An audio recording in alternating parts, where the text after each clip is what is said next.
Now, it couldn't be much fun being flogged every week. The Callington Footy Club might be the butt of jokes over its record losses this season in the Adelaide Hills League, but they can still smile and hold their heads very high. As Frank Pangello discovered, it's the very fabric of the club which makes the Eagles big winners.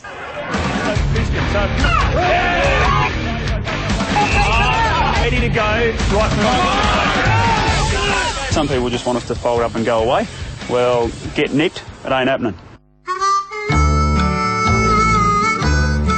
Not much happens in Callington, well, unless you live there. There's a pub, a smattering of homes as old as the 162-year-old town itself, and the footy club. Not so mighty Eagles. Strongly standing together with the mighty Golden Blue! It's been more than half a century since they last celebrated any flag. Today, well, it's a celebration if they manage to kick anything at all. You get a little bit down on it and that, but in the end you got to pick yourself up and you know you got another game next week, another chance, and you get out there and have a crack, and I mean you do it for the love of a club, the love of a Guernsey. Shane Sterling, or Sterlo, loves the Eagles so much he plays in the Bs and then the As. But now his aching body isn't keeping up with that big heart. Absolutely buggered. But, yeah, no, we get through it all right. So the knee gets a bit swollen and the ankle gets a bit swollen. Sterlo typifies the resolve at calamitous Cali, which until last weekend only kicked a grand total of 14 goals and 18 behinds, while conceding a mammoth 763 goals and 394 behinds. But don't ever call them quitters. This year we just tried to make it through to the end, which is what we've done without folding. And, you know, the most important thing is that we keep it going for the kids, because we've got some brilliant kids coming up and we need to keep it going for them. They come from everywhere to keep the fire burning. I've been living at Semaphore, and I used to, because I lost my licence, so I had to catch a train and a bus and then another train and another bus to get up here to get to trainings on Thursdays. Haroon Tracko, or Rooney, has been in this country just 13 years after surviving a brutal war in his native Bosnia. I think it's the love and the passion of it, and everyone's so dedicated into it. And once you meet people like that, you know, you just fall into the routine, and you'll do it every single week, through in, throughout. Michelle Walker lived in the city and hated footy when she was roped in as the club physio.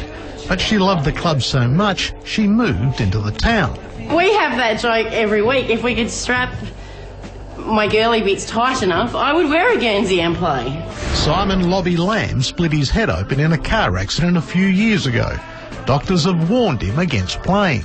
Yeah, I had the first game I played, I took a massive knock and had migraines for a couple of days, so now I just have heaps of Nurofen and wear a helmet. Derek Mott had read about the Eagles' plight in a newspaper. Work as a team, do things in pairs, bring the ball down the middle together. So he pays his own way to fly in from Perth just to have a kick and help the cause. Live in Perth, goal umpire, but yeah, great chance to help out a club. No, help out a good town and a whole lot of good blokes. And then there's Gilgo, Wayne Gilgan, the coach. His has to be the toughest job in any footy competition. We started this in January with a 3-year plan. Here we are, end of season 1. Plan's taken notice. You know, we've survived. We've got 70 kids that we can use again next year. And, you know, we did survive a year that people thought we wouldn't. We are going to do something for this team. We want them to kick 1 goal. Yes. Here's what we've got organised already. To keep morale flying for the last game of the season, SAFM's breakfast team of Amber, Rabbit and Cozzy rallied round the hapless heroes of the Hills Footy League. They need some help. Yeah, they do. And you know what? There's such a great bunch of people that it's just like, I don't know, you just kind of had to look at what do they need, how can we kind of give it to them, and who knows? Let's see if it pays off. And you've got to admire the guys turning up every week. I know. You're being beaten by 500 points and you still roll up and have a go. The build-up sure worked. A huge crowd rolled in for last Saturday's clash with third place Tachunga. Don't care if we don't kick a goal. As long as we do what we have to do, okay? As long as we are winning the footy and we're getting shots at goal, get the ball inside 50. They had their own cheer squad, ran through a banner that summed up their year, And then things went, well, according to the script. We'll go heads. Tail it is, Jess. Okay. Ichunga just piled on the goals. As another massacre loomed, former basketball star Brett Maher revved them up for one last hurrah. I know when I pulled up, I contemplated parking behind the goals. I didn't think it'd get hit. As long as you guys and everyone in this room believes that we can get a couple of goals, that's all that matters.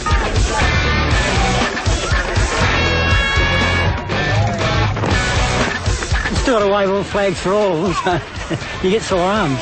Grown 2 more grey hairs since we've been sitting down here. Waiting for a goal? Yes. Let's flog the guts out of what we've got left in ourselves. They were down by more than 60 goals when Christian Wilson marked late in the last quarter, then sent the ball sailing through the posts. How was it? A lot of pressure on you? I was just hoping I'd go back and put it straight through, and I just tried to block everything out, and thankfully it went through, and it was like we had won a grand final. So Defeat had never tasted sweeter for the Eagles as Sterlo pulled the pin. The last 6 seasons playing with a black armband. I wear it every week. The reason? Oh, my best mate died 6 years ago. He was 27 of a heart attack, so I'll wear that as a mark of respect, so he plays every week with me. For all its highs and lows, country footy has been the real winner. Yesterday they honoured the Eagles with a lap of honour at Footy Park before the Power Carlton game. As for Gilgo, well, his pre-season's already begun. It's not such a bad job when you've got a bunch of blokes like I've got. They pretty much inspire me to keep coming back. So, it's a good job. Love it. Too true.